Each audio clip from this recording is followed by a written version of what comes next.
네, 안녕하십니까. 이번 시간 서양 윤리사상에서 에피쿠로스 학파에 대해서 한번 다뤄보도록 하겠습니다. 자, 우리 에피쿠로스 조각상 나와 있죠, 그죠? 행복 추구의 방법이라는 단원으로 들어가게 되는데요.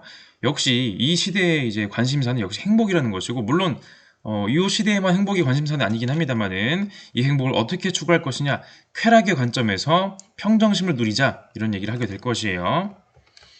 자, 내 인생의 쾌락으로는 즐거움으로는 어떤 것들이 있을까요? 내 인생의 고통, 괴로움으로는 어떤 것들이 있을까요? 내가 살면서, 여러분이 살면서 쾌락과 고통이란 것은 아주 중요한 주제가 되겠는데요. 이것을 올바르게 바라봐야지 진짜 행복한 인생을 살 수 있다는 얘기하게 될 것입니다. 어떤 음식의 쾌락을 느끼고, 어떤 음식의 고통을 느끼고, 어떤 물건인지, 어떤 사람인지, 어떤 태도인지, 어떤 감정인지, 어떤 상태와 어떤 활동에 내가 쾌락과 고통을 느끼는지를 면밀하게 파악하는 것이 아주 중요하다 할 수 있겠습니다. 자, 우리 배경적인 얘기 한번 해볼게요. 소크라테스의 제자 플라톤의 제자 아리스토텔레스의 제자 알렉산드로스 대왕이 되겠습니다. 여러분 아시는 바로 그 알렉산더 대왕이 바로 이 사람인데요. 자, 마케도니아에서 출발해가지고 아시아 지역 정복하고 지금의 팔레스타인 지역에 해당되는 부분, 그리고 이집트, 메소포타미아, 페르시아, 그리고 파키스탄, 아프가니스탄, 북서 인도까지 광범위하게 진출하는 알렉산더 대왕이 되겠습니다. 자, 그래서 여러분 그 유명한 그림 아시죠? 이제 페르시아를 공격하는 바로 알렉산드로스 이제 대왕인데, 자, 왼쪽에 이렇게 그림으로 나와 있습니다. 그죠? 자, 문제는 뭐다? 알렉산드로스 대왕이 굉장히 광활한 제국을 이루었지만 항상 말했듯이 정복을 하긴 쉽지만 유지를 하긴 어려워요. 다스리긴 어렵다. 알렉산드로스 대왕 죽고 나서 이제 곧바로 디아도코의 이제 부하 장수들이 분열을 해가지고 서로 땅을 나눠서 먹게 되는 것이죠. 여러 개 큰 나라들로 분화가 됩니다. 자, 분명히 분화가 된 건 맞는데 그럼에도 불구하고 규모는 굉장히 크죠. 이전에 아테네 뭐 아니면은 뭐 그런 미케네, 뭐 스파르타 뭐 이런 식의 이제 작은 도시국가 단위의 그런 국가의 체제는 아니죠, 이제. 그래서 이 시대의 관심사 어떻게 행복에 이를 수 있는지 평온한 삶으로서 행복을 추구했던 그런 시대가 되겠는데요. 확실히 시대적인 배경 자체가 다르기 때문에 이전에 도시국가, 폴리스 체제가 아니란 말이죠. 큰 국가, 거대한 권력, 이 안에서의 나는 작은 개인에 불과해요. 작은 인간. 그러므로 아리스토텔레스식의 최고선은 행복이고 더 탁월성에 따르는 영혼의 활동과 지적인 관조로 정치적 동물로서 내가 우리 공동체에 참여하고서 공동체의 그런 소속감 가지고 살아야 된다. 이런 식의 이야기했던 아리스토텔레스식의 행복을 그대로 적용하기가 점점 어려워지게 됩니다. 자, 이때는 동시에 역대급 과학 발전의 시대라고도 불리는데요. 이거 뭐 상식으로 알아두시면 좋을 수도 있고요. 뭐 지구의 크기를 처음 계산하고 뭐 헤론의 공식, 그 여러분 아시는 그 유레카의 그 아르키메데스가 또 이때 사람이라고 하죠. 이제 흔히 근대에 이르러서 어마어마한 과학적인 발전을 했다고 알고 있는데, 물론 사실입니다. 근데 이 시기도 있었다는 점, 흔적이 많이 남아있지 않은 것 같아서 좀 안타깝긴 합니다. 자, 이 시대, 헬레니즘 시대가 되겠습니다. 자, 알렉산드로스 대왕 죽은 다음에, 그리고 로마가 이집트를 지배하기 전까지, 즉, 로마가 본격적인 제국으로서의 이제 위용을 떨치는 황제의 국가가 되는 그 이전까지의 시기를 헬레니즘 시대라고 부르고요. 자, 헬레니즘 시대는 헬레닉 시기와 다르죠. 헬레닉은 뭐다? 우리 아는 소크라테스, 플라톤, 아리스토텔레스의 시대에 나의 폴리스, 나의 시민, 나는 아테네 사람이에요. 나는 마케도니아 사람이고요. 나는 스파르타 사람입니다. 나는 여기 시민이기 때문에 공공생활과 직접적인 정치 참여에 열의를 가지고 행합니다. 공동체 의식, 아, 내가 여기 사람이구나. 연대감, 아, 저 사람도 여기 사람이구나. 이런 식의 감정적인 토대를 가지고 살아갑니다. 그런데 이제 뭡니까? 군주의 거대 제국. 나는 거대한 나라의 강한 권력자 밑에 한 명의 신민. 그냥 신하로서의 그냥 백성일 뿐인 거죠. 정치로부터 괴리돼요. 예전에 그 직접 민주주의 하던 아테네? 이러는 거 아닙니다, 이제는. 나는 뭐다? 그냥 군주가 시키는 대로 할 수밖에 없어요. 야, 전쟁 나가라. 전쟁 나가야 되고요. 목숨 바쳐라. 목숨 바쳐야 돼요. 정치로 이제 내가 이룰 수 있는 것은 없고 정치적 효능감은 없다는 것입니다. 개인주의에 빠질 수밖에 없다는 점. 동시에 여러 문화의 그런 혼합을 경험하게 되면서 제국이 광대하잖아요. 여러 가지 문화들이 섞여 있겠죠. 세계 시민주의. 우리 문화만 뛰어난 것이 아니고 너네 문화만 뛰어난 것이 아니고 우리 모두는 하나의 인류가 아닐까. 세계 시민주의 코스모폴리탄즘을 주장하는 시대이기도 합니다. 그래서 오늘 보게 될 이제 그 에피쿠로스 학파 같은 경우에는요, 이런 개인주의적인 면모가 좀 더 두드러지고요. 다음에 보게 될 스토아 학파는 바로 이런 세계 시민주의로서의 모습이 두드러지게 된다. 분명히 같은 시대에 등장한 두 개의 사상인데 그 내용은 또 비슷하면서도 또 달라요. 자, 이 시대 헬레니즘 시대, 자, 제우스 신전, 알렉산드리아 파로스 등대. 자, 물론 이제 제우스 신전은 이제 뭐 이런 흔적만 남아 있고, 파로스 등대 같은 경우에도 상상도 그림으로만 남아 있는데 어마어마한 거대한 건축물을 만들었던 시대라는 것이고요. 거대한 건축물은 거대한 권력이 있어야지 만들어지게 되는 것이죠. 여러분, 그리고 거대 권력자가 이런 그 웅장한 건축물을 만들면서 후대에 멀리 멀리 후손까지 나의 위용을 떨치고 싶은 그런 마음이 있지 않겠습니까? 동시에 이런 건축물들 장식을 화려하게 합니다. 자, 우리 또 이제 니케, 승리의 여신 니케 이제 상이 되겠죠. 이제 발굴 과정에서 이제 그 세월이 흐르고 이제 뭐 목 부분도 없고 뭐 팔 부분도 하여간 손상된 부분이 많네요. 자, 그리고 밀로의 비너스 상도 마찬가지로 손상된 부분이 있긴 한데 그럼에도 불구하고 이 시대의 예술 화려하고요. 굉장히 섬세. 이거 돌로 만든 거거든요. 근데 옷의 주름 하나하나 몸의 동작, 역동적인 표현을 보여주고 있습니다. 자, 경직되어 있지 않은 인간의 육체적인 아름다움을 보여주는 그런 작품들이 되겠습니다. 동시에 자, 우리 알렉산드로스 대왕 어디까지 갔습니까? 인도까지 갔죠. 그리스의 그런 조각 문화와 인도, 자, 인도 지역에서 인도 네팔에서 출발한 불교가 간다라에서 만나가지고 간다라 미술, 그리스적인 조각상이 불교적인 내용으로 표현이 되는 것이고요. 석가모니상 보시면은 굉장히 그 섬세한 옷의 주름의 표현이라든지 표정이라든지 이런 것들 역시 확인할 수가 있겠습니다. 자, 근데 저는 그런 앞서 보여줬던 석가모니라든지 뭐 승리의 여신이라든지 미의 여신이라든지 그러한 위대한 존재에 대한 얘기도 좋겠지만은 저는 헬레니즘 예술을 얘기하면서 이런 작품들을 좀 더 주목했으면 좋겠다는 생각이 듭니다. 자, 왼쪽에 보시면은 드렁큰 올드 우먼, 뭐다 술 마신 늙은 여자예요. 위대합니까? 아니요. 영웅인가요? 아니요. 영웅도 아니고 신도 아니고 위대하지도 않아요. 그냥 술 마신 늙은 여자이고요. 표정이 썩 좋아 보이지 않습니다. 초췌하고요. 오른쪽 앉아있는 복서, 앉아있는 권투 선수인데 뭐 권투 선수가 뭐 승리의 포효 뭐 이런 거 하고 있습니까? 아니요. 지쳐 보입니다. 굉장히 피곤해 보여요. 역동적이고 정교한 묘사를 통해서 인간의 강한 정령을, 강한 감정을 표현하기도 한다는 점. 그리고 이 헬레니즘 시대의 개인은 어쩌면 이런 모습을 기본적인 마인드로 가지고 있지 않았을까라고 조심스럽게 한번 생각해 볼 수도 있을 것 같습니다. 왜냐? 이따가 보게 될 사상이 이러한 방식의 태도를 바탕으로 해서 전개된 것이라고 생각하면 이해가 아주 쉽기 때문에 그렇습니다. 라오콘 군상도 마찬가지죠.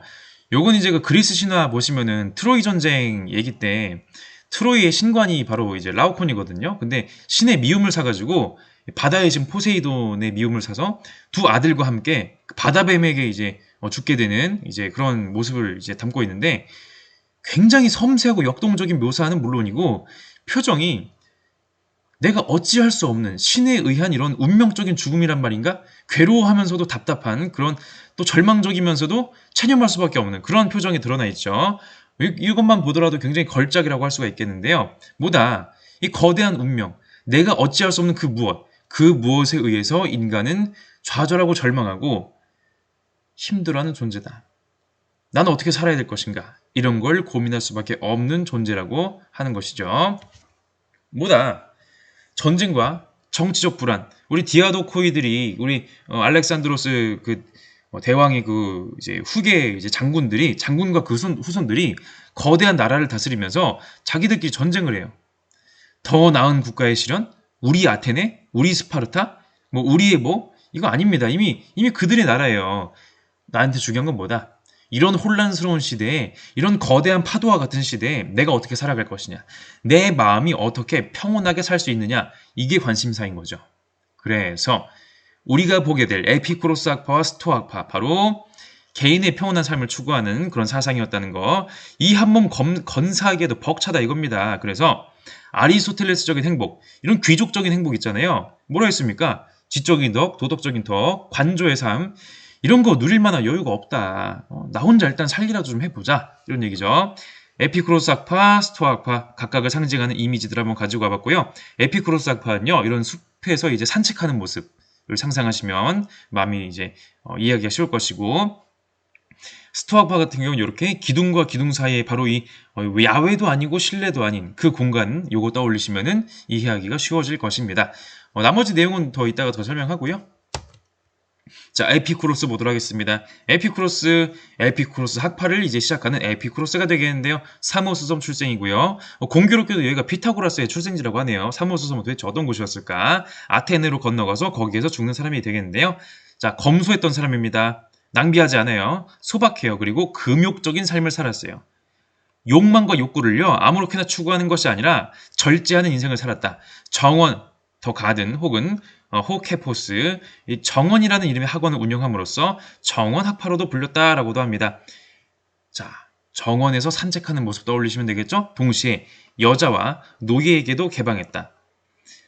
고대 그리스 아테네의 민주주의는요, 여자 노예? 그런 거 없습니다. 그랬던 시대를 생각해보면은 상당히 앞서 나가는 철학의 입장이 아니었을까 짐작해볼 수가 있겠죠. 그래서 에피쿠로스 사상 가보도록 하겠습니다. 에피쿠로스 학파, 우리 쾌락은 선이고요. 고통은 악이에요. 쉽게 말해서 쾌락주의입니다. 쾌락은 좋은 것이고요. 행복을 이제 주는 거고 당연히 우리가 추구해야 되죠. 고통은 악이고요. 불행으로 가는 길이고 당연히 회피해야 되죠. 아주 단순하고 간단 명쾌합니다. 여러분 쾌락 좋아하세요? 누구나 좋아하잖아요. 여러분 고통 좋아하세요? 아니잖아요. 쾌락을 좋아하고 고통을 싫어하는 것은 모든 인간의 기본적인 속성이라 할 수가 있겠고요. 그리고 우리는 그렇게 살아야 한다. 심리적인 의미의 쾌락주의. 인간은 쾌락을 좋아한다. 고통을 싫어한다. 사실의 차원이죠. 동시에 윤리적인 의미의 쾌락주의의 모습도 보여주고 있습니다. 그러므로 쾌락을 추구해야 한다. 고통을 피해야 한다가 되겠습니다. 쾌락은 행복한 삶의 근원이자 목표이다. 참된 쾌락과 행복은 영혼의 고요한 평정이 있다. 두려움, 욕망, 고통 등과 같은 영혼의 소용돌이를 잠재울 때 바람 한 점 없는 잠잠함과 바다 같은 고요함이 나타난다. 쾌락을 좋아하거든요. 쾌락주의자거든요. 자, 근데 여기서 뭔가 느낌이 나죠? 야, 쾌락 좋으니까 이제 맛있는 거 먹고 뭐 눈에 즐거운 것, 뭐 성적인 뭐 이런 거 아니죠? 바다와 같은 고요함. 쾌락주의인데 고요함을 좋아해요. 바람 한 점 없는 잠잠한 그런 마음 상태를 좋아한대요. 불같이 일어나는 그런 거 아니에요. 자, 계속 봅시다. 아무래도 우리가 흔히 쾌락주의라고 생각하면 떠올릴 만한 것이 바로 이런 육체적인 쾌락, 감각적인 쾌락이잖아요. 물론 그런 학파도 있었습니다. 키레네 학파가 되겠죠. 자, 우리 그 북아프리카의 요 키레네라고 하는 요 유적지가 남아있다고 하네요. 아리스티포스라고 한 사람은요, 오직 쾌락을 극대화하라. 불확실한 미래를 위해 현재 쾌락을 놓치지 마라.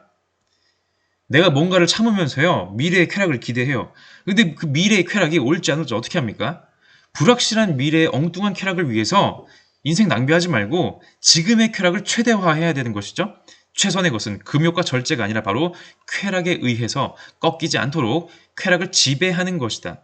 내가 나를 주도해서 쾌락을 지배하자. 쾌락을 누리고 살자. 이런 식의 이야기가 되겠네요. 이성을 활용하여 쾌락의 총량을 증대한다. 이성적인 삶은요. 뭘 위해서? 쾌락을 위해서 필요한 것입니다. 쾌락을 위해서 이성이 있는 것이죠. 자, 무식하게 쾌락 추구하지 말고 오히려 똑똑하게 쾌락을 추구하자라는 거. 자, 그런데 여러분 상식적으로 아시다시피 쾌락은요. 식욕이나 성욕 등등 이런 감각적이고 순간적인 쾌락? 이거 한계가 있습니다. 감각적이고 순간적인 쾌락은요. 만족감을 빠르게 준다는 점, 만족감을 확실하게 준다는 점, 선명하게 준다는 점이 큰 장점이에요. 그런데 문제는 뭐다? 지속적이지가 않습니다. 여러분 음식 맛있는 거 좋아하죠? 여기 치킨도 그려져 있고 뭐 여기 뭐 이것저것 그려져 있네요. 치킨을 좋아한다고 칩시다. 치킨 맛있거든요? 근데 치킨 한 마리 먹잖아요? 더 이상 안 먹고 싶어요. 배부르잖아요. 쾌락은 추구하면 추구할수록 그만큼 더 우상향으로 무한대로 쾌락의 만족이 이어지는 것이 아니라 한계가 있습니다. 꺾입니다. 쾌락의 만족은요, 꺾일 수밖에 없어요. 심지어 쾌락을, 이런 감각적이고 순간적인 쾌락을 너무 많이 추구할 경우에 오히려 무분별한 욕구의 충족이나 사치향락이 고통을 줄 수가 있습니다. 치킨 맛있어서 한 마리 먹었어요. 치킨 맛있었는데 한 마리 더 먹을까? 먹어집니까? 잘 먹어지지도 않아요. 억지로 먹는다? 토하게 되겠죠? 예전에 제가 친구들하고 이제 그 쭈꾸미 보쌈을 먹으러 이제 간 게 아니라 이제 길 가다가 쭈꾸미 보쌈을 발견한 건데 맛있게 먹었습니다. 너무 맛있더라고요. 너무 맛있어가지고 친구들이 남긴 것까지 다 먹었어요. 식당에서 되게 양을 많이 줬나 보네요. 근데 결론은 뭐였는지 아십니까? 집 가서 토했습니다. 너무 많이 먹어가지고. 굴을 너무 좋아해서 굴 전문점에 가서 굴국밥, 굴전, 하여간 굴 기타 등등을 엄청 먹었어요. 어떻게 된지 아세요? 집 가서 토했습니다. 토하기 전에 그 고통 아십니까? 그 미직거리고 그 울렁거리는 그 고통, 그런 거 느끼면서 후회만 하는 것이죠? 감각적인 욕구, 마구 추구하다간 오히려 고통만 온다. 바로 쾌락주의 역설 되겠습니다. 쾌락의 역설이자 쾌락주의 역설. 쾌락이란 뭐다? 추구하면 할수록 오히려 안 돼요. 쾌락을 얻을 기회는 더욱 줄어듭니다. 심지어 고통마저 온다는 점. 만족하잖아요? 그 다음에 지루해져요. 권태, 나태. 맨날 치킨 먹어보세요. 맨날 똑같이 행복합니까? 아니요. 행복의 총량이 점점 줄어들어요. 그러니까 그 치킨을 먹으면서 느끼는 행복의 양이 예전 같지 못해요. 맨날 먹어보세요. 마라탕도 맨날 먹어보세요. 뭐 피자도 맨날 먹어보세요. 여러분 좋아하는 햄버거 맨날 먹어보세요. 소용이 없다는 것이죠. 그 베버 페히너의 법칙이라고 해가지고 이건 뭐 먼 후대 얘기긴 한데 사람은 뭐다 쾌락 적응을 한대요. 쾌락에 적응하기 때문에 예전에 느꼈던 그 쾌락 가지고는요. 그 느꼈던 양만 가지고서는 똑같은 만족을 못해요. 그래서 더 강한 자극을 원하게 됩니다. 그래야 만족해져요. 근데 그 다음에 더 강한 자극을 만족하고 나서는 또 그 다음은요. 더 강한 자극, 또 그 다음에 더 강한 자극을 원하게 돼요. 근데 점점 더 강한 자극을 충족하는 게 쉽습니까? 어렵죠. 만족하기가 점점 더 어려워질 수밖에 없다는 것이고요. 각종 중독 증세, 탐닉 증세를 봅시다. 마약, 담배, 술, 설탕, 밀가루, 도박, 성, 충동구매, 게임, 인터넷, TV, 패션 등등 사실상 인간이 할 수 있는 모든 종류의 쾌락은요. 전부 다 중독의 가능성이 있는데 뭐다? 충족하면 할수록 그 다음을 만족시키기에 더 만족하기는 더 어려워진다는 점. 끊을 수가 없는 지경이 이르르면 인생을 파탄시킬 수가 있다는 점을 꼭 기억해 두시면 되겠습니다. 자, 그래서 우리는 지금 보는 내용은 에피쿠로스 내용은 아니고요. 쾌락주의 역설 내용은 쾌락주의자들을 비판한 내용이거든요. 쾌락은요, 부수적인 거예요. 쾌락 그 자체를 목표로 해서 내가 뭔가를 하는 것이 아니라 무언가를 추구하는 과정에서 그 결과를 통해서 쾌락이 부수적으로 겸사겸사 따라오는 게 그게 인생이란 거죠. 특별히 쾌락을 의식하지 않고 그 결과가 쾌락일지 고통일지를 의식하지 않고 내가 설정한 목표와 가치들을 성실하게 추구한 사람들이 오히려 더 높은 쾌락을, 더 많은 쾌락을 누리고 살아간다는 겁니다. 자, 이거 뭡니까 이거? 필즈상.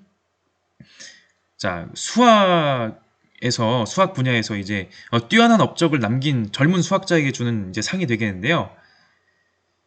수학자들이 필즈상 하나 타려고 그 머리 싸매가지고 수학 연구하는 걸까요? 필즈상 받는 쾌락 봅시다. 필즈상 선정되었습니다. 기분 좋죠? 가서 상 받아요. 수상소감 말해요. 가족들 축하해줘요. 나라에서 이제 영웅 취급해줘요. 그 쾌락 순간적입니다.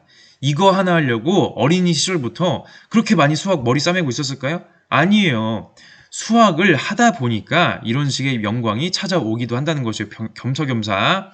자, 행복을 찾아서라는 영화가 있는데 이것도 아주 명작의 그런 윌 스미스 영화인데 행복을 찾아서 행복을 목적으로 하고 있거든요. 우리 그 윌 스미스 주인공 물건을 판매하는 영업사원이에요. 혼자 아이를 키우는 싱글 데디가 되겠네요.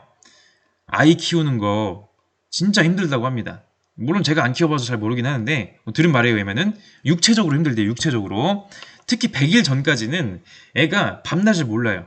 정해진 시간에 자고 정해진 시간에 일어나고 그런 게 없습니다. 중간중간에 이제 몇 시간에 한 번씩 깨가지고 자꾸 이제 우는 거죠. 뭐 예를 들어 먹을 걸 요구한다든지 아니면 화장실 처리를 요구한다든지 그런 식으로 힘들어요. 물론 또 아이가 있는 친구의 말을 들어보면은 4살 되기 전까지 평생 할 만한 효도를 다 한다고 할 정도로 그렇게 육체적으로 힘들지만 웃는 모습 단 한 번만 보는 것만으로도 진짜 행복하다. 모든 걸 다 가진 기분. 퇴근하고 집에 가서 그 아이를 보는 것만으로도 엄청난 행복감이 찾아온다고 합니다. 물론 육체적으로는 이제 계속 힘들긴 하지만 그럼 이렇게 생각해봅시다. 4살 때까지 모든 효도를 다 한다? 모든 쾌락을 다 준다? 자, 4살 때까지 키워서 쾌락을 다 얻었으니까 넌 이제 안녕이란다? 이럴까요? 아니에요. 단지 쾌락 그 자체를 위해서 아이를 키우는 것이 아니라 아이를 키우려는 다른 보람이라든지 다른 목적을 생각하면서 아이를 키우는 것이고요. 아이 자체를 목적으로 생각해서 아이를 키우는 것이기 때문에 쾌락은 뭐다? 겸사겸사 찾아오는 거예요. 고통도 뭐다? 겸사겸사 찾아오는 것이다라는 점. 여기까지가 쾌락주의에 대한 비판이 되겠네요. 자, 다시 에피쿠로스 돌아가 봅시다. 에피쿠로스의 쾌락주의는요, 쾌락주의이기 때문에 본질적으로 쾌락주의들이 받는 비판들을 받지 아니할 수가 없지만은 키레네 학파라든지 육체적이고 감각적인 쾌락만을 추구하는 단순한 쾌락주의에 비해서는 그러한 비판의 여지가 상당히 적습니다. 왜? 실상 그들이 사는 모습을 보면은 향락적이지가 않고요, 오히려 검소하고 절제하는 생활을 살기 때문에 그렇습니다. 적극적인 욕망의 충족? 그런 쾌락? 이런 걸 추구하는 거 아니에요. 고통을 제거하는 소소하고 소극적이고 잔잔한 쾌락, 평온한 그런 마음, 이게 바로 에피쿠로스 학파가 목적으로 삼는 것입니다. 우리가 적극적으로 추구해야 할 쾌락은 아무것도 방해하지 않으며 육체나 정신 또는 이들 모두에게 어떤 고통도 일으키지 않는 경우뿐이다. 고통이 없는 상태의 그 잔잔함, 검소하고 값싼 식사에 길들여진다면 우리는 그것만으로도 건강 유지에 필요한 모든 것을 충분히 얻을 수 있을 것이며 이 정도면 조금도 어려움 없이 삶에 필요한 것들을 충족시킬 수 있을 것이다. 그렇게 함으로써 우리는 자주 값비싼 식사를 하는 것보다 더 나은 상태에 이를 수 있을 것이며 미래를 두려워하지 않게 될 것이다. 자, 우리 생선을 이제 통해서 쾌락을 느끼는 사람이 있다고 칩시다. 참치, 연어, 고등어 등등 있다고 해봐요. 자, 가격을 비교해 봅시다. 참치, 예를 들어서 이렇게 봅시다. 참치가 제일 비싸고요. 연어가 그 다음이고 고등어가 제일 싸다고 쳐봅시다. 그렇다고 해봐요. 이렇다고 했을 때 참치가 주는, 참치의 쾌락의 강도가 더 셉니다. 참치가 더 자극적이에요. 더 강한 맛을 준다고 가정해 봅시다. 그러면은 참치에 길들여진 사람들은요, 참치를 먹으면서 만족을 느끼지만 연어나 고등어 가지고는 충분한 만족을 느끼지 못해요. 비싼 식사에 길들여지면요, 그 인생은 쾌락을 누리기가 더 어려워집니다. 반면에 싼 물고기에 길들여지고 맛이 자극이 약한 물고기에 내 입맛이 길들여지면 뭐다? 그거보다 더 강한, 더 자극적인 맛을 더 크게 쾌락을 느낄 수가 있다는 것이죠. 오히려 우리는요, 쾌락을 위해서 검소하게 평소에 살아갈 필요가 있다는 것이죠. 비싼 거에 의존하지 않고.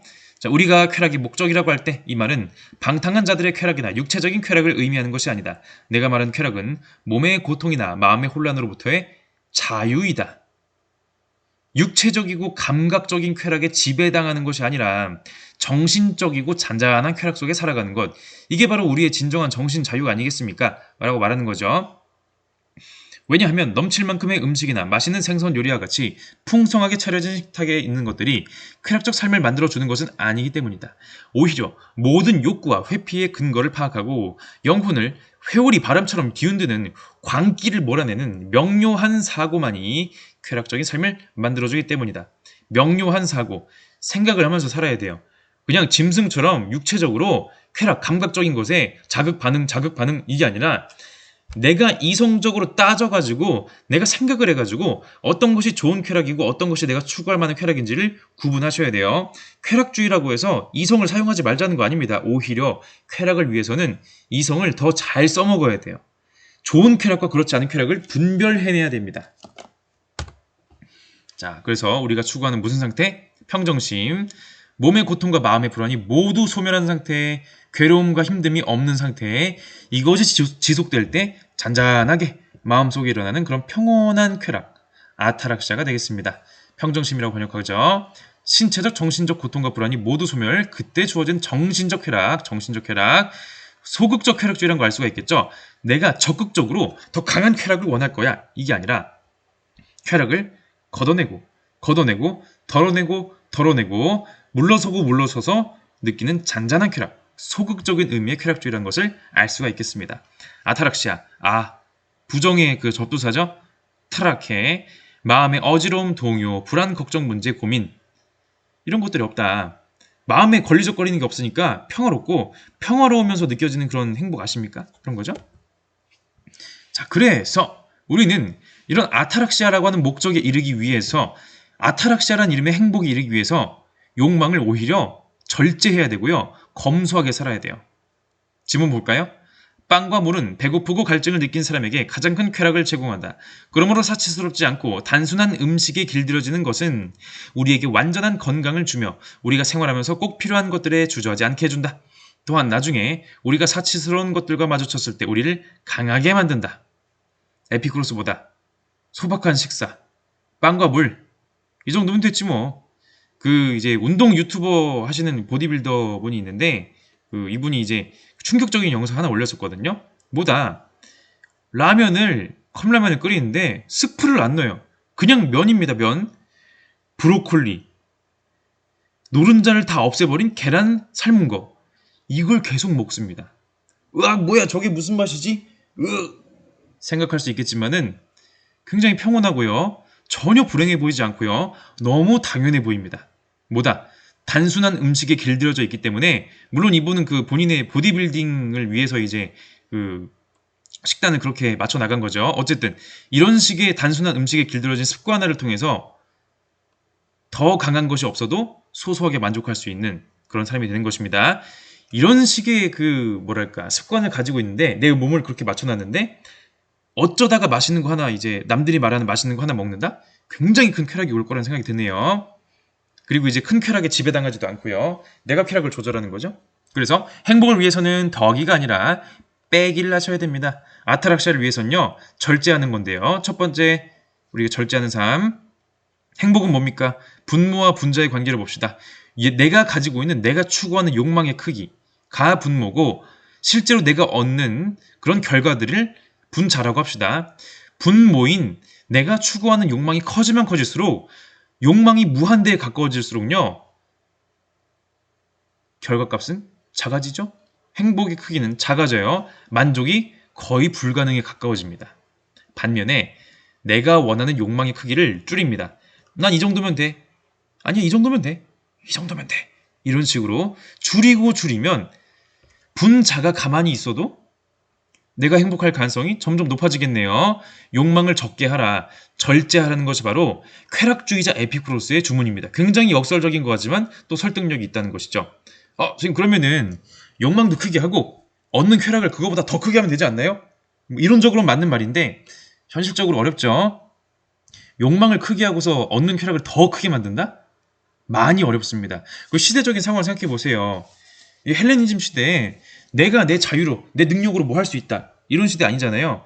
나는 그저 거대한 국가의 하나의 신민에 불과하고 전쟁하러 가라 그러면 전쟁하러 가는 거고, 내가 할 수 있는 게 없는 시대에, 내 힘이 없어 보이는 시대이죠. 그런 경우에는 분모를 줄이는 것이, 욕망을 줄이는 것이 오히려 현명한 대처가 되겠습니다. 그리고 내가 아무리 열심히 노력해도 결과로서의 얻는 쾌락이 커질 거라는 보장은 없어요, 사실. 그러나 욕망은 뭡니까? 내가 마음만 먹으면 돼요. 내가 마음만 먹어서 줄이면 되는 거기 때문에 충분히 쉽게 할 수 있죠?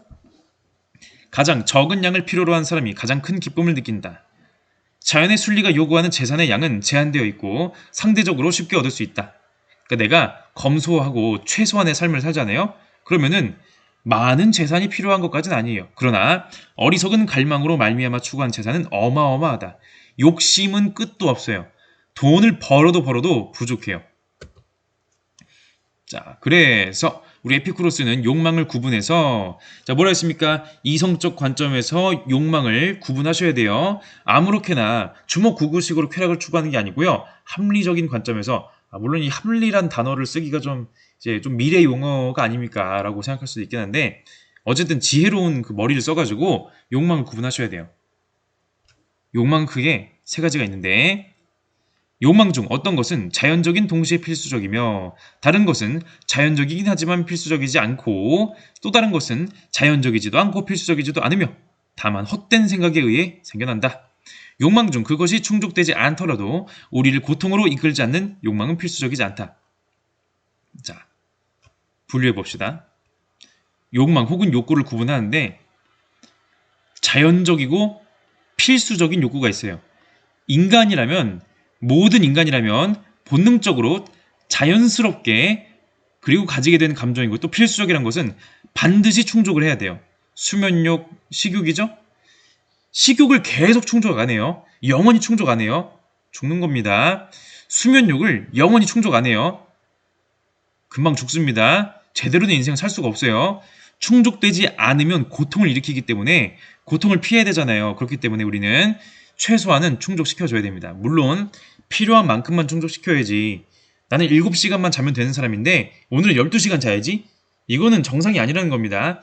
나는 치킨 반마리면 되는데 5마리 먹어야지 한 번에? 정상이 아니라는 거예요. 물론 사람마다 그 양은 다르겠지만 필요한 만큼만 충족한다. 얘네는 충족해야 됩니다. 그러나 니은과 디귿, 니은은 뭡니까? 자연적이긴 한데 인간이라면 가지고 있는 거 맞긴 한데 필수는 아니에요. 예를 들어 성이나 식도락, 성적인 본능, 성적인 쾌락, 인간이라면 충분히 자연스럽게 가지고 있는 것이죠. 그러나 필수적이지 않습니다. 이걸 충족하지 않는다고 해서 죽는 거 아니에요. 충족되지 않는다고 해서 고통을 일으키지 않습니다. 식도락 뭡니까? 맛있는 걸 먹고 싶은 성향. 누구에게나 있어요. 더 맛있는 걸 좋아하잖아요. 그런데 맛있는 것을 추구한 성향은 굳이 충족을 하지 않더라도 사는데 지장은 크게 없습니다. 엄밀히 말해서 내가 맛없는 걸 먹더라도 영양소만 잘 충족하면요. 잘 살 수 있어요. 충족되지 않아도 내가 미식을 하지 않아도 따로 고통이 일어나는 건 아닙니다. 저는 맨날 맛있는 것만 먹어가지고 미식을 안 하면 정말 너무 힘든데요. 그건 뭐냐면요. 그게 자연스러워서 그런 게 아니라 필수적이어서 그런 것이 아니라 당신의 사고가 왜곡돼 있어서 그래요. 이런 것은 고통을 산출하기 전에 버려야 됩니다. 자연적이지도 필수적이지도 않은 욕구, 부, 명예, 권력, 사치, 부를 추구하고 명예를 추구하고 권력을 추구하고 사치를 추구하는 것? 인간의 본성에 각인되어 있는 거 아니에요. 태어나면서 모든 인간이 이런 거 느끼나요? 아니라는 것이죠. 필수도 아니에요. 이거 없다고 해서 죽는 것도 아니에요. 따로 고통이 막 일어나고 막 그런 거 아니죠. 저는 비싼 자동차를 모으지 않으면 정말 죽을 것 같은데요? 그건 당신의 성향이 왜곡된 거예요. 원래 그렇지 않다는 거. 추구하는 과정에서 오히려 평정심, 아타렉시아를 해칠 수 있다. 즉 고통을 유발할 수가 있다는 것이고요. 특히 얘네들은요. 채워질래야 채워질 수가 없어. 부, 얼마까지 추구할까요? 정해진 끝이 없습니다. 명예, 권력, 사치, 정해진 끝이 없어요. 이런 쾌락은, 이런 욕구는 버려야 된다. 이런 거 추구하기 시작한다? 고통만 따를 일이 남았네요. 자, 그래서 이렇게 말하죠. 자족의 가장 큰 열매는 자유이다. 스스로 만족하면 오히려 자유를 느낄 수가 있다. 절제함으로써 자유를 느낄 수 있다. 충분한 것을 적다고 느끼는 자에게는 어떤 것도 충분하지 않다. 모든 자연적인 것은 얻기 쉽다. 반면 허황된 것은 얻기 어렵다라고 말해주고 있습니다. 밑에 그림 보시면요. 그 17세기 그림인데 자, 트라이엄프 오브 바커스. 바커스가 이제 디오니소스잖아요. 그리스 신화의 포도주의 신. 포도주를 마시면서 이제 좀 알달달하게 즐거워하고 뭔가 포도주 파티하는 뭔가 그런 이미지를 떠올리시면 되는데요. 문제는 뭐다? 에피쿠로스 학파의 쾌락주의는 이런 식의 이미지가 아니라는 겁니다. 오히려 이런 이미지도 가까워요. 널찍하고 고요한 그러한 나무와 숲이 있는 산책로에서 천천히 걸어가면서 잔잔하게 사색에 빠져서 생각의 내용들을 친구랑 소소하게 공유하는 그런 식의 삶이 아니겠습니까? 이런 잔잔한 모습이에요. 파리 투나잇 해가지고 막 시끄럽게 막 붕붕하고 아니라는 것이에요. 자, 우리 라파엘로의 아테네 학당이란 그림 이거 유명하죠, 그죠? 자, 여기 보시면은 자, 왼쪽에 여기 아마도 이 사람이 에피쿠로스 혹은 데모크리토스를 형상한 것이 아니냐 이렇게 지금 얘기가 되고 있는데 마치 앞에서 봤던 디오니소스랑 유사하지 않습니까? 에피큐리아니즘이라고 하는 영어 단어가 에피쿠로스주의라는 말로도 쓰이는데 식도락, 미식주의, 향락주의, 쾌락주의란 말로도 쓰여요. 육체적이고 감각적인 쾌락을 추구하는 이거 에피쿠로스가 듣기엔 굉장히 억울한 사건들이네요. 본인은 디오니소스로 묘사하다니 본인은 이제 이런 향락주의로 묘사하다니 억울할 수가 있겠습니다. 자, 그래서 아타락시아를 위해서 우리가 첫 번째 뭐 했죠? 절제해야 된다. 두 번째 사람들은요 쓸데없는 생각을 해가지고 엉뚱한 생각을 해가지고요 자기 자신을 고통에 빠뜨려요. 그런 생각 없어야 된다. 잘못된 인식이 주는 고통에서 벗어나자. 올바른 인식과 올바른 이성이 중요한 그런 부분이 되겠네요. 에피쿠로스 학파 이성 중요합니다. 어떤 욕망이 자 욕망들을 분류해가지고 자연적이고 필수적인 이런 거 있죠. 욕망들을 분류해서 어떤 욕망을 추구하는 것이 맞는지, 어떤 욕망을 버려야 하는지를 구분해 주고요. 그리고 잘못된 생각, 잘못된 판단, 잘못된 믿음이 주는 그런 고통에서부터 우리를 끄집어내주는 역할을 하기도 합니다. 뭐 우주에 대한 착각, 신에 대한 착각, 죽음에 대한 착각, 인간들은 다양하게 잘못된 생각을 하고 있는데요. 여기에 대해서 이제 말을 하게 될 것이에요. 자, 잘못된 인식에서 주는 고통에서 벗어나자. 자, 그 첫 번째가 바로 죽음에 대한 두려움입니다. 사람들은요, 죽음에 대해서 두려워해요. 그것 때문에 고통받아요. 아, 나 죽으면 어떡하지? 아, 너무 소름 끼친다. 아, 못 살겠어. 이런 쓸데없는 생각 때문에 안 얻어도 되는 고통을 얻고 있다는 것이다. 라고 보는 것인데요. 죽음의 공포는 근거가 없다고 생각하는 거예요. 정말 쓸데없는 잡생각이다. 왜? 죽음은 우리에게 아무것도 아니라고 믿는데 익숙해져야 한다. 왜냐하면 선과 악은 감각의 능력을 전제하는데 죽음은 바로 모든 감각 능력의 상실을 의미하기 때문이다. 따라서 죽음이 우리에게 아무것도 아니라는 점을 제대로 이해하기만 한다면 우리는 우리의 삶에 무제한적인 시간을 부여함으로써가 아니라 영생에 대한 집착? 아닙니다. 오히려 불멸성에 대한 열망을 제거함으로써 영원히 살고자 하는 것 집착이에요. 우리의 유한한 삶을 충분히 즐길 수 있다. 우리 인생은 끝이 있지만 충분히 즐길 수가 있다. 쾌락을 누리며 살 수가 있다. 삶이 멈추고 나면 아무런 두려움도 느끼지 못한다는 사실을 완벽하게 파악한 사람은 살면서 죽음을 느끼지 않을 것이다. 그러므로 죽음이 찾아올 때 고통스럽기 때문이 아니라 죽음을 예상하는 것이 고통스럽기 때문에 죽음이 두렵다고 말하는 자는 어리석은 자이다 라고 얘기해주고 있습니다. 충분히 그렇게 생각 안 할 수 있는 걸 괜히 생각해가지고 괜히 고통받고 있는 거죠. 자, 정리해봅시다. 죽음의 고통은 근거가 없어요. 왜?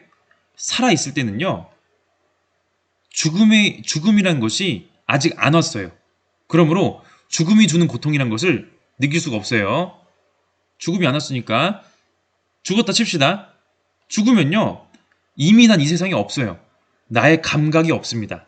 쾌락과 고통을 느낄 수가 없어요. 그러므로 죽음의 고통을 느낄 수 없습니다. 살아있을 때도 죽어있을 때도 죽음의 고통을 느낄 수가 없기 때문에 죽음의 고통은 나에게 올 수가 없고요. 이것 때문에 괴로워하지 마라. 많은 사람들이 때로는 죽음을 가장 큰 악이라고 생각해서 두려워하고 다른 때에는 죽음이 인생의 악들을 중지시켜준다고 생각해서 죽음을 열망한다. 죽음을 겁내지도 죽음을 찬양하지도 마라. 반면에 현자는 삶을 도피하려고 하지 않으며 삶의 중단을 두려워하지도 않는다.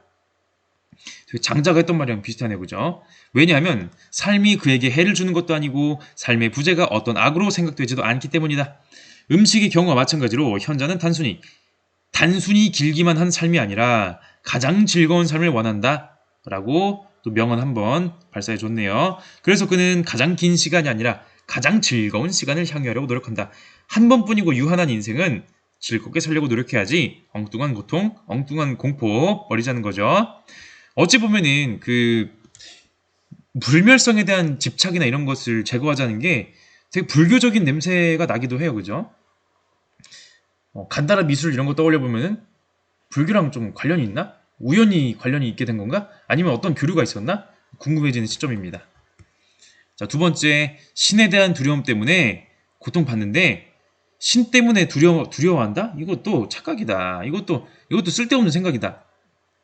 자, 인간의 운명에 간섭하고 인간을 처벌하고 인간을 칭찬하는 올림포스 신들, 제우스, 헤라, 인간에게 시련을 주죠? 인간에게 상을 주죠?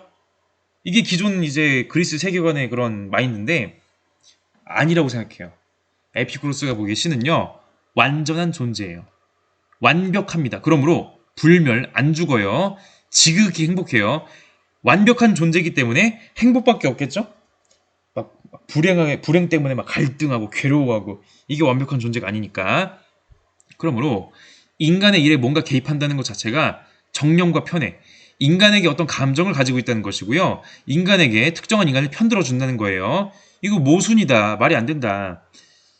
완벽한 존재가 특정한 존재를 편애한다? 있을 수가 없어요. 신들은 자연이나 인간의 영역과는 동떨어진 찬란한 세계, 저 멀리 우리랑 상관없는 세계에 자기들끼리 행복만 누리면서 완벽하게 사는 것이다. 그러므로 인간은 신들을 두려워할 이유가 전혀 없다. 기존의 올림포스 신들의 세계관을 전면 부정하는 입장이라고 할 수가 있겠고요. 축복받은 영원한 존재들은 스스로 아무런 문제도 갖고 있지 않으며 또한 다른 어떤 존재에게 문제를 일으키지도 않는다. 따라서 그들은 분노와 편애 같은 감정을 전혀 지니지 않는다. 왜냐하면 그런 감정들은 곧 나약함을 의미하는 것이기 때문이다. 불완전한 존재들이나 갖는 거예요. 그런 감정은. 신에게는 해당이 없다. 신은 우리랑 상관이 없기 때문에 신 때문에 두려워할 일도 없다는 것입니다. 인간이 뭐, 야, 신 어딨냐? 이렇게 말하면 올림포스 신들은 화를 냈겠지. 근데 에피쿠로스가 말하는 신은요, 그런 거에 관심도 없어요. 이미 난 완벽한데 그런 소리에 내가 왜 휘둘립니까? 상 주지도 벌 주지도 않아요. 세 번째, 자, 이것들의 그런 이제 원인이 되는 원자론 쪽 유물로 봅시다. 우주에 대한 인식이 되겠죠. 자, 에피쿠로스가 보기엔요, 이게 아마 데모크리토스의 원자론과 관련이 있는 것이 아니냐 이런 식의 이야기들이 있는데, 모든 존재는 허공을 운동하는 원자들의 집합이에요.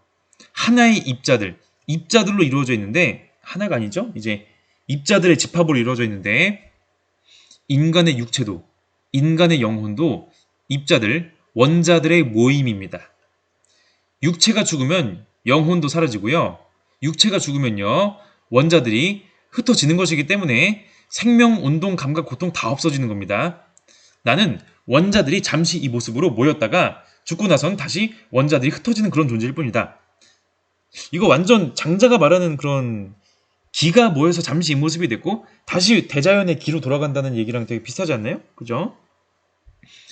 그러므로 자, 앞서 얘기했던 감각이 없으니까 죽음의 고통도 없다 이런 얘기했었던 것도 여기서 나오는 것이고요. 자유낙하하는 원자들의 충돌에 의해서 자, 생각해보면은 모든 존재가 입자로 되어 있으면요, 입자의 규칙적인 움직임, 입자의 어떤 질서에 의한 움직임 때문에 존재하는 것이고, 그 말은 즉슨 인간에게는 물질적인 것밖에 없고 인간의 영혼도 정신도 모두 물질이면은 인간에게 자유가 있는 거 맞나? 인간은 그저 기계나 아니면 그냥 사물들하고 뭐가 다른 거냐? 라고 물어볼 수가 있겠는데요. 자, 에피쿠로스는 이런 식으로 또 돌파구를 마련하죠. 원자들은 자유낙하를 하거든요. 뚝뚝 떨어집니다. 자유낙하하는 원자들이 어떤 우연적인 그것에 의해서 원자들끼리 충돌을 하게 돼요.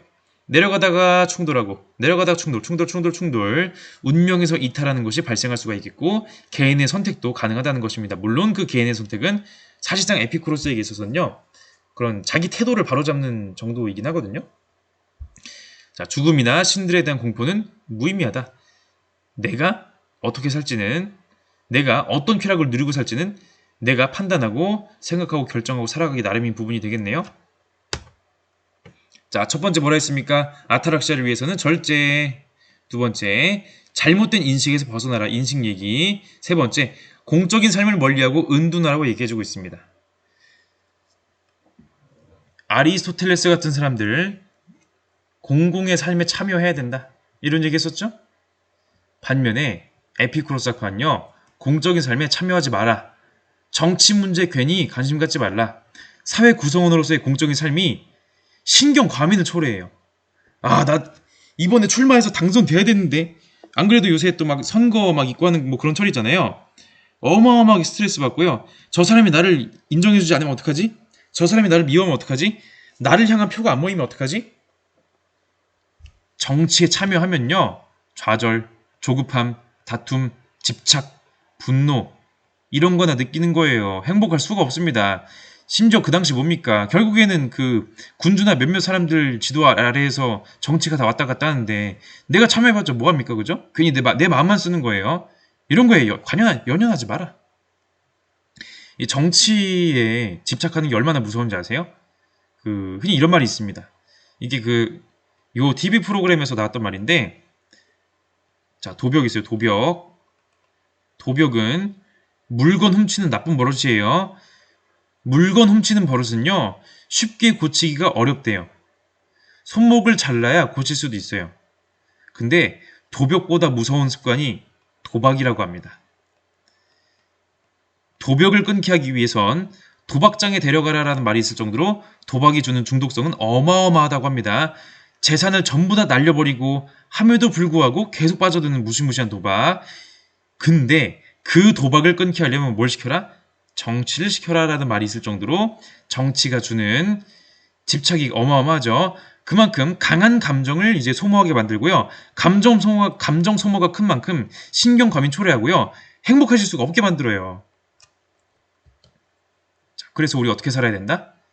친구들과 우정을 나누는 개인적인 삶을 살아야 됩니다. 공적인 삶, 정치적인 삶 그런 거 안 돼요. 개인적인 삶이에요. 어차피 정치 무대 나가봤자 내가 할 수 있는 게 뭐가 있다고. 조용하게 친구들하고 모여가지고 산책하면서 아까 정원합하라고 했었잖아요. 대화를 나누고 생각을 주고받는다. 야, 친구야, 우리의 그 행복을 위해서는 어떤 태도가 필요할까? 내 생각에는 이런 것이 필요한 것 같아. 이런 식으로 서로가 소소하게 이성적인 생각 주고받고 하는 거죠. 우정을 나누는 인생, 우정을 강조하죠. 개인적인 우정. 자, 그리고 정의롭게 살아야 됩니다. 아니, 갑자기 왜 정의롭게 살아내라는 건가요? 자, 정의라는 것은요, 덕이라고 하는 것은 본래적인 선이 아니에요. 원래부터 당연히 옳은 것이기 때문에 정의와 덕을 추구하는 것이 아니라 얘네들은 뭐다? 도구예요. 정의와 덕은 인간 삶에 도움이 되니까 추구하는 겁니다. 서로에게 고통을 유발하지 않기 위해서 사람들이 합의로 만든 겁니다. 자, 사람들은 왜 정직함을 추구할까요? 서로 속이며 살면요, 서로가 피곤해요. 서로 속이면서 사니까 얘가 날 속이는 건가? 이거 의심해야 되고요. 얘가 날 속이는지 안 속이는지를 이제 나중에 뒷말 없게 계약서 써야 되고요. 계약서를 썼는데 이거 나중에 안 지키는 거를 또 대비해가지고 여러 가지 사회적 장치들 막 도입을 해야 되거든요. 덕지덕지. 힘듭니다. 차라리 서로 약속해가지고 서로 때리지 맙시다. 서로 죽이지 맙시다. 서로 물건 뺏지 맙시다. 서로 괴롭히지 맙시다. 이런 식의 합의를 하는 것이 더 낫겠죠. 바로 미래에 나올 사회계약설의 원형이 되는 사고방식이다라고도 불리고요. 자연의 정의는 사람들이 서로를 해치지 않고 해침을 당하지 않도록 지켜주려는 상호 이득을 위한 협정이다. 서로가 자기들의 이익을 위해서 계약하는 거예요. 이렇게 합시다. 서로 해치지 않고 해침을 당하지 않는 계약을 맺을 수 없다면 정의와 불의의 구별은 존재하지 않는다. 사려 깊고 아름답고 정의롭게 살지 않고서는 즐겁게 사는 것이 불가능하며 반대로 즐겁게 살지 않고서 사려 깊고 아름답고 정의롭게 사는 것도 불가능하다. 덕은 본성적으로 즐거운 삶과 연결되어 있으며 즐거운 삶은 덕과 분리될 수가 없다. 즐거운 삶, 행복한 삶, 아타락시아를 위해서 정의라는 가치가 존재하는 것이에요. 아름다움과 덕은 우리에게 쾌락을 제공할 때 가치를 지닌다. 그냥 가치를 지닌 것이 아닙니다. 그냥 옳기 때문에 하는 거 아니에요. 이것이 쾌락을 주니까, 쾌락주의의 목표, 아타락시아에 도달하게 해주니까, 도와주니까 그래서 추구하는 거고요. 이들이 쾌락을 주지 못한다면 우리는 그것들을 버려야 된다. 얼마든지 법과 제도는 바꿀 수가 있다는 것이죠. 옛날에 쓰이던 법이 옛날에는 맞는 걸 수도 있어요. 예를 들어서 어떤 나라에 전쟁이라든지 뭐 여러 가지 원인에 의해서 남자가 이만큼이고요. 여자가 이만큼 있어. 인구 구성이. 이럴 땐요. 일부 일처제를 채택하는 것보다 일부 다처제를 채택하는 것이 더 사람들의 고통을 덜 유발할 수도 있어요. 물론 다른 사회적인 변수도 있겠지만 반대로 이건 성별이 바뀌어도 마찬가지입니다. 자, 세월이 흘렀습니다. 일부 다처제하고 있었는데요. 세월이 흘러서 남자 이만큼, 여자 이만큼 성별이 거의 비슷해졌어요. 이런 상황에서 시대가 바뀌었는데 일부 다처제 계속한다? 이러면 반면에 상당수의 특정 성별이 일부 다처제니까 상당수의 남성들이 짝을 구하지 못하고 외면당하고 소외당한 일들이 발생하겠죠? 고통을 증대시키네요. 옛날에는 이러한 법과 제도가 정의가 쾌락주의적 입장에서 효과가 있었다면 세월이 지나고 나서 효과가 없어졌다? 그런 법, 그런 제도는 과감히 버려야 됩니다. 얼마든지 폐기할 수 있다. 절대 불변의 그런 법이나 제도 없다는 얘기. 자, 이런 에피쿠로스 학파의 쾌락주의는요, 기본적으로 근대 영국의 경험론에 상당히 친화적인 면모가 있기 때문에 공리주의로 계승이 되고요. 우리 경험론자 데이비드 휴움, 그리고 우리 공리주의자 제레미 벤담, 또 다른 공리주의자 존 스튜어트 밀 되겠습니다. 이들의 영향을 주었고요. 쾌락을 최고선으로 보았고 옳고 그름의 판단 기준으로 보았다.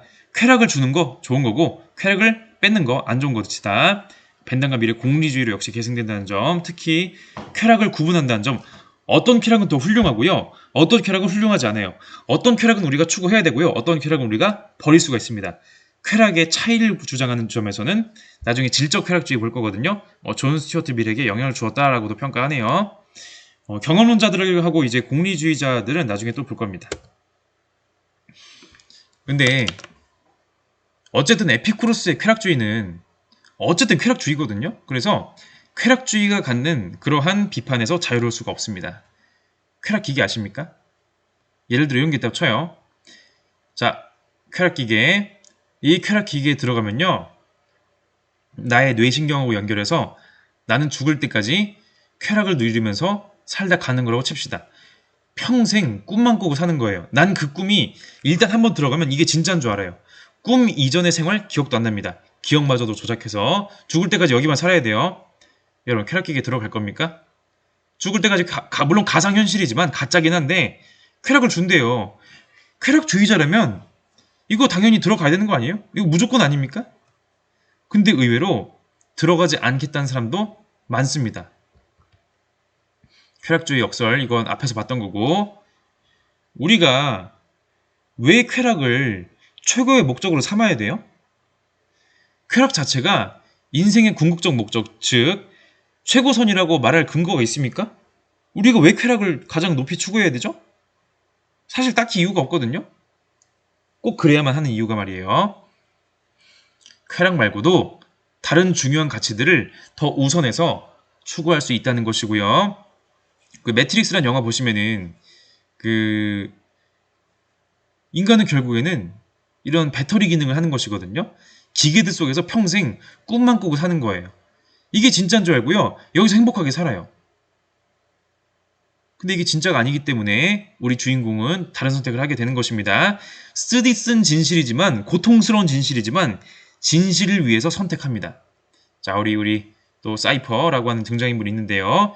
이 사람은 나중에 요 매트릭스 안으로 다시 들어가려고 해요. 나 요 안으로 들어가서 이런 맛있는 고기 먹게 해주고 나 유명인으로 만들어줘라. 죽을 때까지 그냥 쾌락만 누리고 가겠다. 쾌락주의의 전형이 되겠습니다. 이런 정반대의 선택 사이에서 영화가 전개된다는 점. 야, 이 매트릭스라는 영화가 굉장히 이런 철학적인 면모들을 다루고 있네요. 그죠? 또 봅시다. 진화심리학적인 관점에서 보면요. 우리가 어떤 것에 쾌락을 느끼고 어떤 것에 고통을 느낀다고 할 때 그러한 형질이, 그러한 성향이 그게 무조건적으로 좋아서가 아니라 그저 우연의 산물일 수도 있습니다. 진화론은요. 자연 선택이잖아요. 여러 색깔의, 자, 두 가지 색깔의 곤충들이 있는데요. 까마귀가 초록색만 좋아해요. 그래서 초록색만 잡아먹어요. 그러면은 초록색이 아닌 녀석이, 여기선 주황색이네요. 잡아먹히지 않고 자손을 번식시킬 확률이 높아지겠죠. 이런 식의 선택이, 자연 선택이 오랜 세월 동안 계속 이어지면요. 결국에 남는 것은 까마귀가 선호하지 않는 주황색 녀석이 되겠습니다. 주황색 녀석이 이 색깔이 더 우월한 색깔이라서 얘네가 살아남은 걸까요? 얘네가 더 자손을 남긴 걸까요? 아니요. 초록색이든 주황색이든 우열 없습니다. 그냥 우연적으로 이 까마귀가 초록색을 좋아해서 그런 거예요. 여러분 단맛 좋아하죠? 인간은 기본적으로 단맛 좋아해요. 그런데 단맛을 좋아하는 그 성향은요. 단맛을 내게 만들어주는 그런 음식들이 고열량을 주기 때문에 수렵채집 사회에 열량이 많이 필요한 인간들에게 유용했기 때문에 그런 성향들을 가진 인간들이 살아남은 겁니다. 설탕을 좋아하는, 단맛을 좋아하는 인간과 단맛을 안 좋아하는 인간이 있을 때 단맛을 좋아하는 인간이 살아남을 확률이 더 높았을 뿐이에요. 단맛을 좋아한다는 성향이 더 오래서 그런 게 아닙니다. 근데 보세요. 현대인들은 설탕을 너무 많이 먹어가지고 문제래요. 아니 단맛을 좋아해가지고 설탕 많이 먹었는데 상황이 달라졌죠? 단맛을 좋아하는 게 지금은 그다지 썩 좋은 성향이 아닐 수가 있는 거예요. 즉 인간이 느끼는 쾌락과 고통이란 반응, 이게 그저 우연의 산물이라면은 이런 우연적인 산물을 우리가 윤리적 판단의 기준으로 만드는 것이, 이렇게 가치 있는 것으로 생각하는 것이 문제 있는 거 아닐까? 그저 우연으로 이런 걸 좋아하는 걸 뿐인데 그게 가치 있는 게 맞나? 의문을 가질 수도 있는 것이죠. 뭐 이런 식의 뭐 지금 말한 이런 진화 심리학적인 그런 비판 내용은 뭐 우리 윤리와 사상의 뭐 시험 범위에 나올 만한 정도의 내용은 아니긴 한데 이런 식으로 다양하게 생각해 보면요 되게 재밌습니다. 그래서 자 우리 헬레니즘 사회의 그런 시대적인 특징과 그런 시대적인 특징에서 개인의 평안과 개인의 입신 이제 양명, 입신양명이라기보다는 이제 안심인명, 편안한 삶을 추구했었던 정신적인 안락을 추구했었던 에피쿠로스학파 다뤄봤고요. 다음 시간에는 스토아학파를 보면서 헬레니즘 사상의 두 기둥 중 하나 마저 살펴보도록 하겠습니다. 자, 마무리하겠습니다. 감사합니다.